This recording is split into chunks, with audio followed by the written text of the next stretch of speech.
সাথীগণ, আপনাদের সবাইকে স্বাগতম। আজকে আলোচনা করব অন্নপূর্ণা যোজনার পেন্ডিং বা তদন্তাধীন আবেদন নিয়ে। অনেকেই জানতে চাইছেন যাদের আবেদন এখনও অনুমোদিত হয়নি বা টাকা আসেনি, তারা কবে টাকা পাবেন এবং কিভাবে নিজের আবেদন করেছিলেন সেটা কিভাবে আপনারা স্ট্যাটাস চেক করবেন। তো সব কিছুই বিস্তারিত আলোচনা করব আজকে। তো বিস্তারিত জানার জন্য প্রথমেই একটি গুরুত্বপূর্ণ বিষয় পরিষ্কার করে দিই।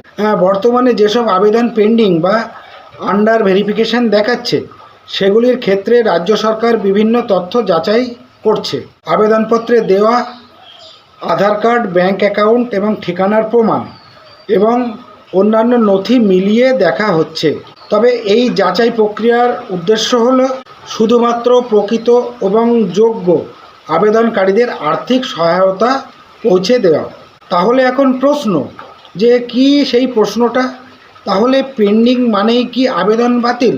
এর উত্তর হচ্ছে না, পেন্ডিং মানেই আবেদন বাতিল না। কোনো আবেদন পেন্ডিং থাকলেই যে সেটি বাতিল হয়ে গেছে এমন কিন্তু নয়। বেশিরভাগ ক্ষেত্রেই আবেদনটি এখনও যাচাইকরণের পর্যায়ে রয়েছে, তাই অযথা আতঙ্কিত হওয়ার কোনো কারণই নেই। তবে কিছু কারণে আবেদন যাচাই হতে সময় লাগতে পারে, যেমন আধার কার্ডের তথ্য এবং আবেদনপত্রের তথ্যের মিল না থাকা, ব্যাংক অ্যাকাউন্টে আধার লিঙ্ক না থাকা বা ডিবিটি প্রক্রিয়া সক্রিয় না থাকা, আবেদনপত্রে ভুল তথ্য বা অসম্পূর্ণ নথি জমা দেওয়া। আচ্ছা, একই পরিবারের একাধিক আবেদনপত্র বা ডুপ্লিকেট তথ্য, এই ধরনের সমস্যা থাকলে ভেরিফিকেশন সম্পূর্ণ হতে বেশ কিছুটা সময় লাগবে।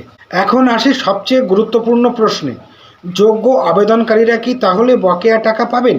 সরকারি তথ্য অনুযায়ী যদি আবেদনপত্রটি যাচাই শেষে যোগ্য বলে বিবেচিত হয়, তাহলে আবেদনকারীকে প্রাপ্য আর্থিক সহায়তা ব্যাংক অ্যাকাউন্টে পাঠানো হবে। যদি কোনো কিস্তি ভেরিফিকেশনের কারণে আটকে থাকে, তাহলে যোগ্যতা নিশ্চিত হওয়ার পর সেই বকেয়া কিস্তির টাকা পাওয়ারও সুযোগ থাকতে পারে। তবে কবে এবং কিভাবে তা দেওয়া হবে সে বিষয়ে সরকার যে আনুষ্ঠানিক নির্দেশিকা দেবে সেটিই চূড়ান্ত বলে গণ্য হবে। এবার জেনে নেওয়া যাক, আপনার আবেদন পেন্ডিং নাকি অ্যাপ্রুভড, কিভাবে স্ট্যাটাস চেক করবেন। প্রথমে পশ্চিমবঙ্গ সরকারের অফিসিয়াল ওয়েবসাইট সোশ্যাল রেজিস্ট্রি পোর্টালে যান, তারপর অ্যাপ্লিকেশন অপশানে ক্লিক করুন। এরপর আপনার অ্যাপ্লিকেশন আইডি অথবা নিবন্ধিত মোবাইল নম্বর লিখুন, ক্যাপচা পূরণ করে সার্চ বা সাবমিট বাটনে ক্লিক করুন। এরপর আপনার আবেদনের বর্তমান অবস্থা দেখতে পারবেন, যেখানে পেন্ডিং না অ্যাপ্রুভড না ভেরিফাইড অথবা রিজেক্ট, যে স্ট্যাটাসই থাকুক না কেন সেটি আপনার আবেদনের বর্তমান অবস্থা হিসেবে ধরা হবে বা আপনার আবেদনের বর্তমান অবস্থা। যদি দীর্ঘদিন ধরে আবেদন পেন্ডিং থাকে, তাহলে একবার আপনার নথিগুলি ঠিক আছে কিনা বা ব্যাংক অ্যাকাউন্টে আধার লিঙ্ক ও ডিবিটি সক্রিয় আছে কিনা সেটি নিশ্চিত করে নিন। প্রয়োজনে সংশ্লিষ্ট সরকারি অফিসে যোগাযোগ করতে পারেন। সবশেষে আবার বলছি, পেন্ডিং আবেদন মানেই কিন্তু বাতিল নয়। যাচাই প্রক্রিয়ার সম্পূর্ণ হওয়ার পরেই চূড়ান্ত সিদ্ধান্ত নেওয়া হতে পারে বা নেওয়া হবে। তাই কোনো গুজবে বিশ্বাস করবেন না এবং শুধুমাত্র সরকারি সূত্র প্রকাশিত তথ্যের উপরেই নির্ভর করুন। ভিডিওটি যদি আপনার ভালো লেগে থাকে তাহলে অবশ্যই একটি লাইক দিন এবং বন্ধুদের সাথে শেয়ার করুন। সেই সাথে সাবস্ক্রাইব করতে কিন্তু ভুলবেন না। সরকারি প্রকল্পের নির্ভুল এবং সর্বশেষ আপডেট পেতে পাশে থাকুন।